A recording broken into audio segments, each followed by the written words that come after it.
चला तर मंडळी, झटपट किचनमध्ये तुमचे खूप खूप स्वागत आहे.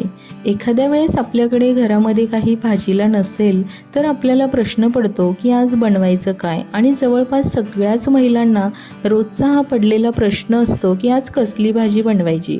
जर एखाद्या वेळेस तुमच्याकडे घरामध्ये काही भाजीला नसेल आणि तुम्हाला जर सुचत नसेल तर यासाठी मी तुमच्यासोबत आज एक रेसिपी शेअर करणार आहे. बेसनाचे वडे घालून झणझणीत असा डुबुक वड्यांचा रस्सा बनवण्यासाठी वाटण तयार करून घेऊया. 2 मीडियम आकाराचे कांदे कापून घेतले होते. आता कढईमध्ये आपण टाकून घेतले आहेत आणि कांदा आपल्याला छान गोल्डन ब्राऊन होईपर्यंत भाजून घ्यायचा आहे. थोडंसं तेल घालूया म्हणजे कांदा एकदम खरपूस असा भाजला जाईल. कांद्याचा कलर पूर्ण लाल होईपर्यंत आपल्याला भाजून घ्यायचा आहे.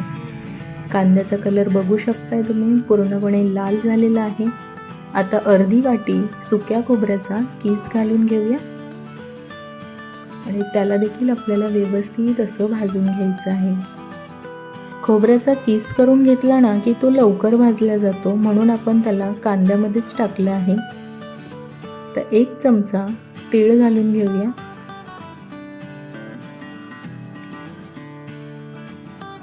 तीळ सुद्धा आपल्याला छान खरपूस अशी भाजून घ्यायची आहे. जेवढे आपण मसाले खरपूस भाजणार ना तेवढा चवदार आपला रस्सा होईल. 1 चमचा धणे घालून घेऊया.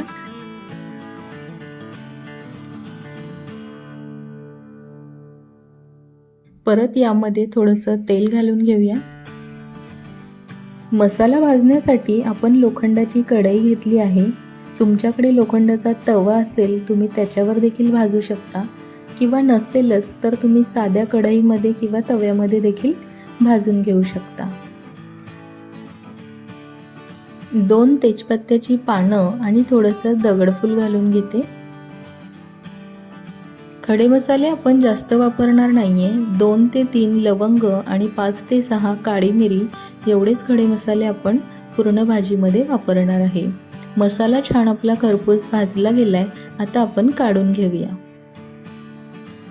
1 चमचा तांदूळ घेतले आहेत. तांदूळ देखील छान आपल्याला खरपूस असे भाजून घ्यायचे आहेत.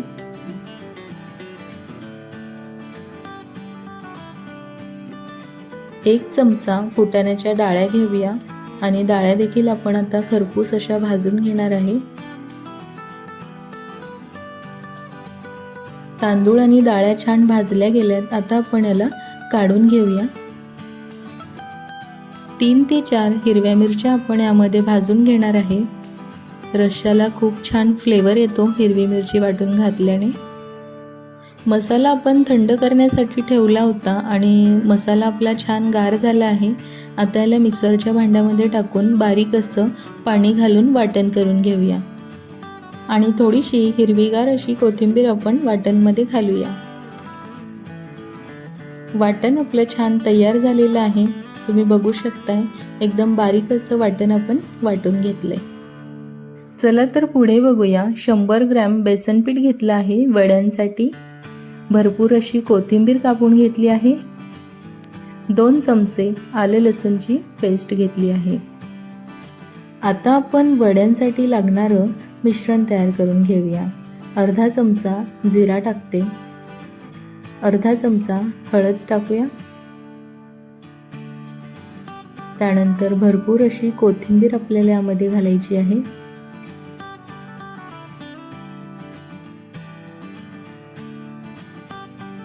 अर्धा चमचा मीठ घालून घेऊया आणि सगळं मिश्रण आपल्याला व्यवस्थित असं एकजीव करून घ्यायचं आहे. आणि आपल्याला आता थोडं थोडं करून आपण यामध्ये पाणी घालणार आहे. एक सोबत पाणी ओतायचं नाहीये, मिश्रण पातळ होऊ शकतं. त्यामुळे थोडं थोडं करून पाणी घालून याचं थोडंसं घट्टसर असं मिश्रण तयार करून घेऊया. तुम्ही बघू शकताय मिश्रण आपण या पद्धतीने वड्यांसाठी तयार करून घेतलं आहे. चला तर आता सगळं साहित्य आपलं तयार झालेलं आहे. लगेचच आपण आता रस्सा बनवायला घेऊया. गॅसवर कढई ठेवली आहे आणि 2 मोठे चमचे तेल आपण कढईमध्ये टाकून घेतलं आहे. आता आपण तेलामध्ये आलं लसूणची पेस्ट टाकून घेऊया आणि आलं लसूणची पेस्ट आपल्याला खरपूस अशी तेलामध्ये फ्राय करून घ्यायची आहे। 1 चमचा लाल तिखट टाकून घेते, अर्धा चमचा हळद टाकूया, त्यानंतर अर्धा चमचा काश्मीरी लाल मिरची पावडर टाकूया। सगळे सुके मसाले छान तेलामध्ये असे परतून घेऊया, म्हणजेच आपल्या भाजीला तरी छान येईल।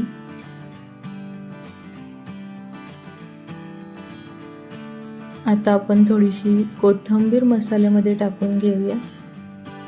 तेलामध्ये अशी कोथिंबीर फ्राय झाली ना की खूप छान त्याची चव लागते।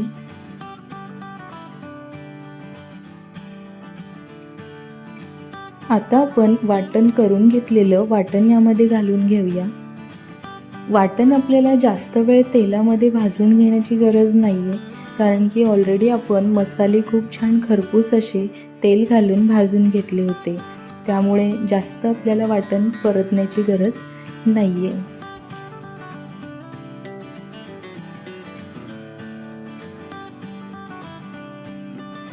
मिक्सरच्या भांड्यामध्ये थोडासा आपला मसाला चिकटलेला होता, त्याच्यामध्ये थोडंसं पाणी टाकून धुवून आणि ते पाणी देखील आपण याच्यामध्ये टाकून घेऊया।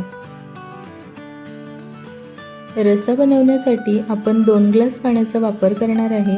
2 ग्लास पाणी मसाल्यामध्ये टाकून घेतलं आहे। आता व्यवस्थित याला मसाल्यामध्ये आपल्याला एकजीव करून घ्यायचे। पाणी आपण जास्त घातलेलं आहे, वडे शिजण्यासाठी देखील आपल्याला पाणी लागेल, त्यामुळे आपण रस्स्यामध्ये पाणी जास्त घातलं आहे। 1 चमचा मीठ घालून घेऊया। रस्सा आता आपल्याला छान उकळून घ्यायचा आहे आणि रश्शाला छान उकळी आली ना की मग त्यानंतर आपल्याला त्यामध्ये वडे सोडायचे आहेत। अशी डुबुक वड्याची भाजी तुम्ही एकदा बनवली ना, तुम्ही नेहमीच बनवाल। चिकन मटनचा रस्सा देखील यापुढे फेल आहे, तुम्ही एकदा नक्की ट्राय करा। रश्शाला छान उकळी आली आहे, आता आपण त्यामध्ये वडे सोडून घेऊया। हे बघा, ज्या साईडनं उकळी येते त्या साईडनं मी वडे त्यामध्ये सोडते, म्हणजे वडा मसाल्यामध्ये गेला, रश्शामध्ये गेला की तो लगेच फुगून वरती येईल। अशाच पद्धतीने सगळे वडे आपण रश्शामध्ये टाकून घेतले आहे।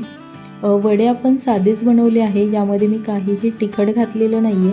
तुम्हाला जर तिखट आवडत असेल तर तुम्ही हिरवी मिरची आणि लसूणची पेस्ट देखील याच्यामध्ये वापरू शकता, पण रस्सा आपण ऑलरेडी झणझणीत केलेला आहे, त्यामुळे वडे मी प्लेनच टाकले आहेत। आता आपण यावर झाकण ठेवूया आणि लो फ्लेमवर 12 ते 13 मिनिटं आपण याला शिजवून घेणार आहे। 12 ते 13 मिनिटं झालेली आहेत आणि आता आपण भाजी खोलून बघूया।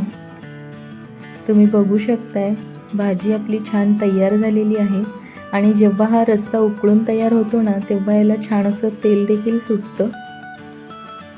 आपण जे सुरुवातीला तेलामध्ये मसाले भाजून घेतले होते त्याचीच ही तरी आहे। आता आपण वडे शिजले की नाही ते बघून घेऊया। चाकूने आपल्याला असा वडा कट करून बघायचा आहे। तुम्हाला दाखवते बघा, हे बघा, वडा आपला छान असा शिजलेला आहे। 12 ते 13 मिनिटांमध्ये शिजून तयार होतात। चला तर मंडळी, झणझणीत असा डुबुक वड्यांचा रस्सा आपला तयार झालेला आहे। तुम्ही नक्की बनवून बघा। तुम्हाला जर आजची रेसिपी आवडली असेल तर व्हिडिओला लाईक करा, शेअर करा, कमेंटमध्ये नक्की सांगा तुम्हाला भाजी कशी वाटली, आणि जर तुम्ही अजून आपल्या चॅनलला सबस्क्राईब केलं नसेल तर झटपट किचनला पटकन सबस्क्राईब करा आणि बेल आयकनला क्लिक करा, जेणेकरून तुम्हाला पुढच्या येणाऱ्या रेसिपीजचे नोटिफिकेशन येईल।